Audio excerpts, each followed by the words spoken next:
Alright guys, you've seen it, I've seen it, it's been blowing up, Facebook, YouTube, Reddit, everybody's talking about CFMoto, bait and switch. All of a sudden the Ride app's free, now everybody's paying for it.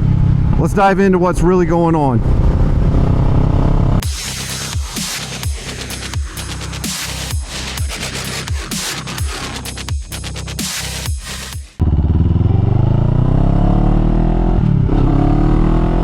Alright guys, what is the Ride app and what does it do? It lets you track live logs for your riding, theft alert, vibration alert. You set the geo-fence, and you know, even with the bike is within the geo-fence, the vibration alarm will still go off, but then you get a notification if it's left the fence too for your theft deterrent.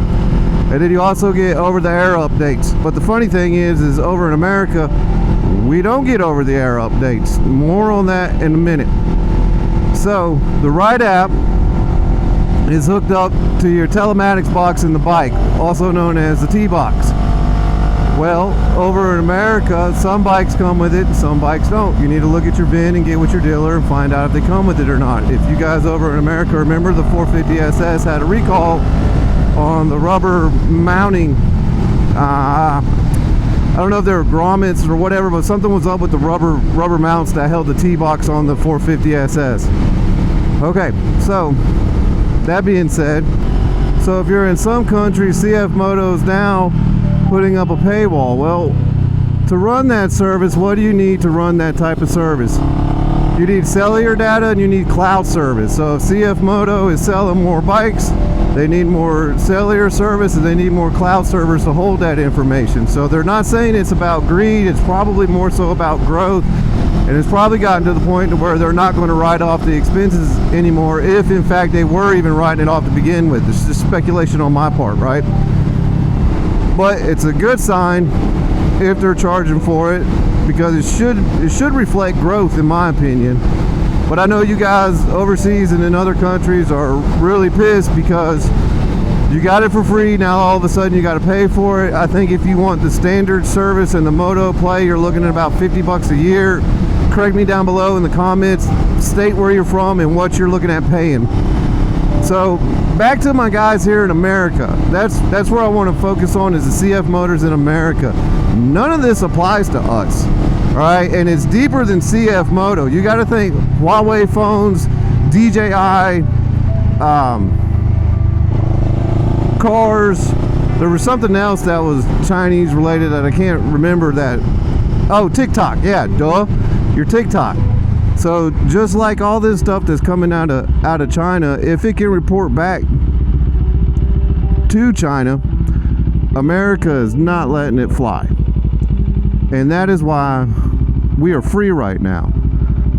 If we were paying for it and we could get over-the-air updates, I would love to update my iBex and get Google Play like all the other people with the older iBex have done now, because they've pushed that out. But they didn't push it out to America because America says no to anything that reports back or communicates with China. So that being said, you know the DJI battle, you go to DJI, everything's sold out, you can't buy nothing there. By 2027, possibly 2030, even Chinese car components may not be used here in America. So it's something bigger than just motorcycles. So y'all keep that in mind when it comes to these bikes communicating back to CFMoto for our updates and stuff like that.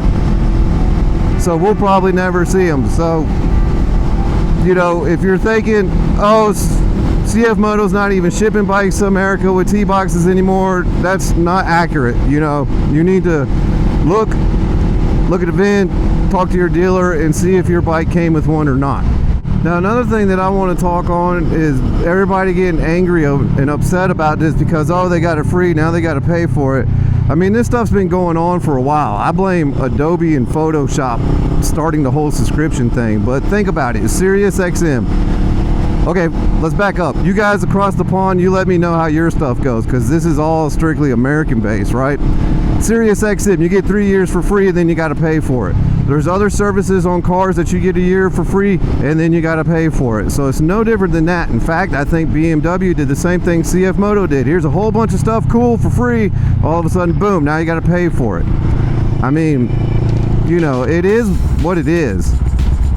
And the only way to avoid it, yeah, is to not buy the bikes and stuff. So if we combat this by not buying the bikes, we might be hurting ourselves here in America, because CFMoto is picking up momentum and they're cheap bikes and you get nice features and stuff with them. So don't be mad and say, oh, I'm going to have to pay for this stuff and I'm not going to buy a CFMoto bike now. And I'm talking about here in America, okay? Because competition is good, and I would like to see CFMoto to keep introducing bikes at really affordable prices to make the big four lower their prices. And then if it comes to a subscription-based thing later on down the road, whatever.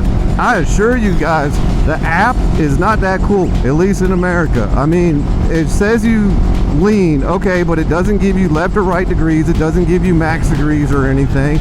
It tells you when you rapidly excel or rapidly decel, but it doesn't tell you like you went from 90 miles an hour to 30 miles an hour in X amount of feet. You know, it just says you took off really fast and then you stopped really fast. And then it just tracks your mileage or your trip, you know, which I'm pretty sure if you use Google Maps and you have your history on, Google Maps will do the same thing for free, right? So realistically, for people that get over the air updates, okay, I can see you guys wanting it, but here in America we shouldn't really give a flip because we're not even getting all the features anyway, and that's something that we need to remember. So tell all your friends, tell your buddies, you know, don't lose your cool about CFMoto doing this bait and switch on you, because it doesn't even apply to the bikes here in America. Alright, comment down below what you're paying, what you think of the whole situation, if you think the app's worth it or not, and just give me your thoughts. Y'all talk about it, let us know. Alright,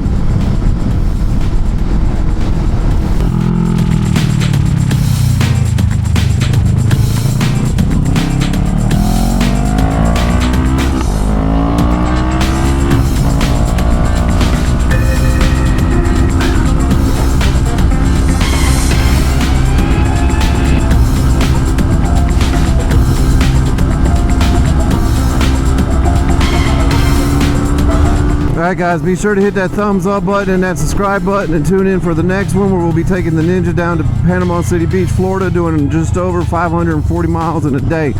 Y'all stay safe, ride safe. See you on the next one.